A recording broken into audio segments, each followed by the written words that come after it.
So for experiment 7 for my Digital Electronics 2 laboratory, this is 8-bit pulse with modulations. So the objectives of this experiment is to 1. Understand the pulse width modulations, PWM operations, and to apply PWM in brightness control of an LED. So these are the equipments and components that we're going to use for the experiment, and these are the procedures.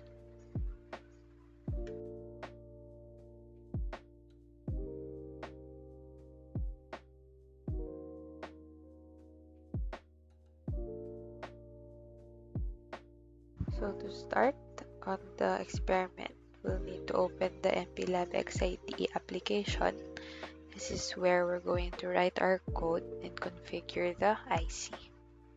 While the application is opening, let's discuss pulse width modulation. It is a method of reducing the average power delivered by an electrical signal by effectively chopping it, just like this, up into its discrete parts. The average value of voltage and current fed to the load is controlled by turning the switch between the supply and load on its off at a fast rate. On and off at a fast rate. Because of this, PWM can be used in many ways. One function is that it can control the brightness of an LED. Because of the fast rate in turning the switch between the supply and load, the pulses at a very high rate can make the LED look dimmer or brighter without the human eye detecting the change or flash in the LED. In the experiment, we are going to observe the effect of the PWM peripheral to generate the variable on or off time at a very high rate. This will control the brightness of an LED. So to do that, let's click on File, New Project, Microchip Embedded Standalone Project, Next, and change this device to PIC 16F18875. And click the compiler XC8 and rename the project as Experiment 7. Wait for the application to load, and here let's save the myconfig file. Now let's configure the settings for our IC and the code. First, let's change the pin manager, the package to PDI there, so we can match the IC that we have. Next, click on Resource Management, MCC, and add PWM6. After adding, let's add timer 2 there, and then click the clock source and change it to frequency oscillator over 4, prescaler 1 is to 1, postscaler 1 is to 16, and the timer period is 16.384 milliseconds. The setting for the PWM6, change this there, active underscore high, and the output should be at port RA4 there at the PWM6 out. Next, let's change the system module. Rather, let's check. Wala namang iibahin. And here, let's untick analog. Output is only the one that's checked, and click on generate.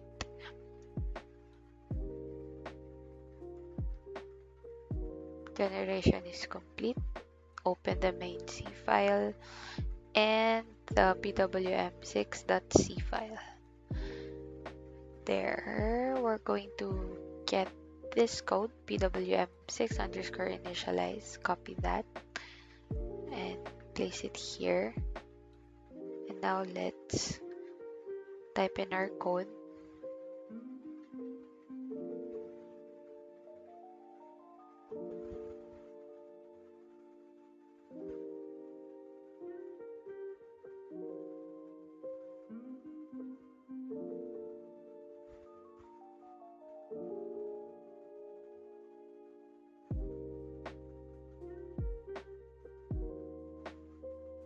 And get this again from the PWM6 .c file.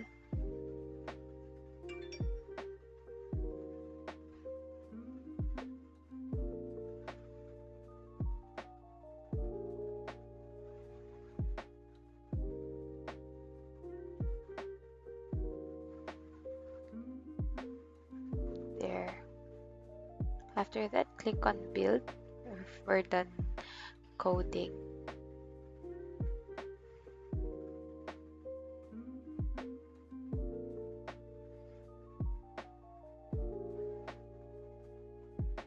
Build successful. Now open the MPLAB XIP app so we can transfer the code to the IC using the Picket 3 device and the MPLAB IPE.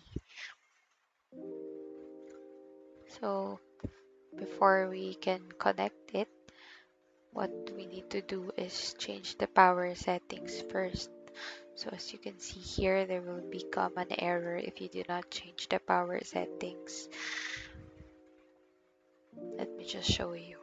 Let's just wait. See, target device was not found. So what you're going to do is click on settings, advanced mode.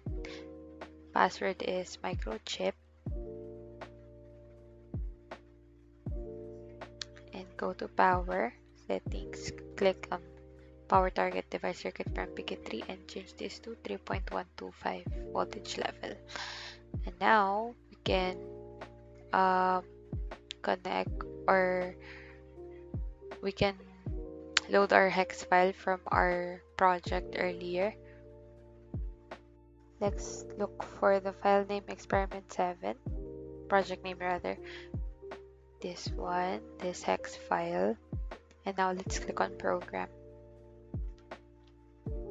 Okay.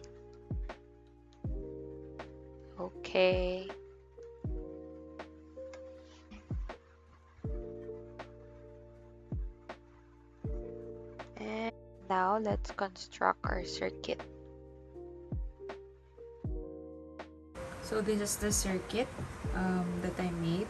So this is the negative volt, positive volt of the 5 volt power supply. So the 6th pin, this yellow wire here, is connected to the LED, the positive terminal of the LED. The negative terminal of the LED is connected to the our resistor, and the resistor is connected to the ground. This 6th pin, by the way, is the PWM6 out. It is at RA4. As usual, VDD connected to the positive terminal. This orange and green wire here. This is the 11th slot. This is the 32nd slot. And the yellow and the white wire is connected to the ground along with the negative volts of the 5 volt power supply. That is the VSS. So yeah, that's the circuit.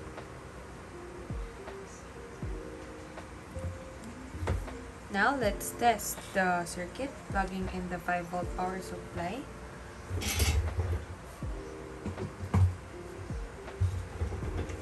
As you can observe, there.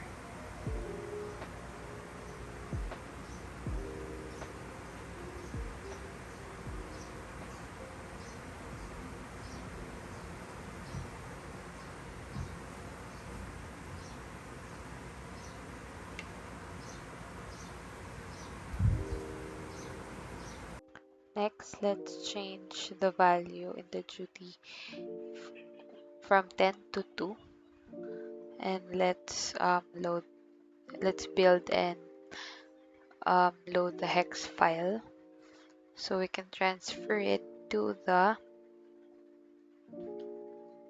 IC using the MPLAB XIPE application. So there, build successful and load the hex file. Click on yes.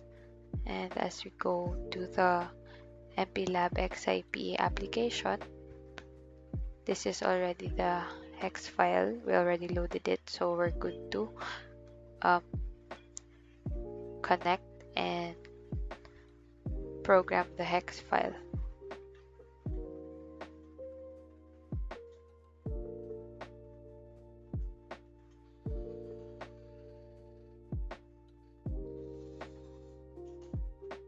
And there, programming complete. Now let's transfer the IC back to the circuit with the 2 value. So I've already changed the code inside this IC, so let's place it again in the circuit. And let's check if the output changed. So plugging the 5-volt power supply there.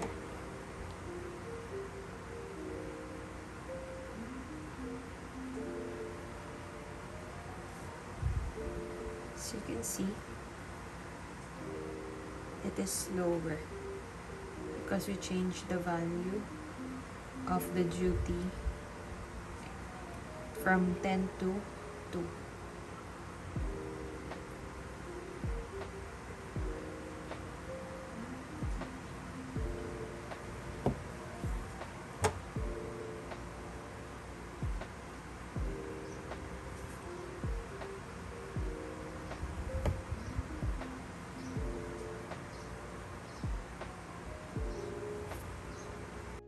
Now let's change the value from 2 to 75. So here, let's change that to 75. Click on build.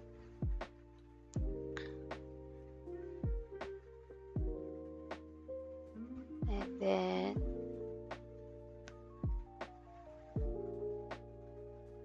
load the hex file, programming, and as programming is complete, let's transfer. Now this I changed the value of 2 to 75, and let's check what will happen in the circuit or the LED. Again, plugging in the 5-volt power supply.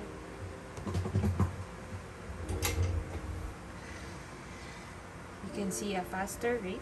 Oops.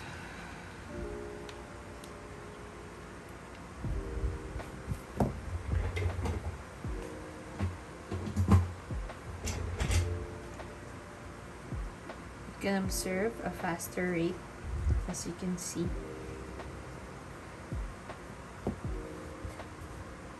Because of the value 75 in the interval duty. There.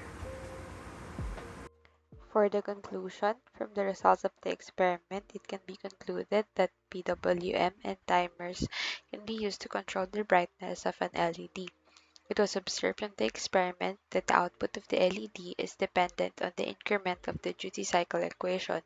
It was observed that when the increment equation is at a low value or 2, the rate at which the LED will achieve its maximum brightness is slow.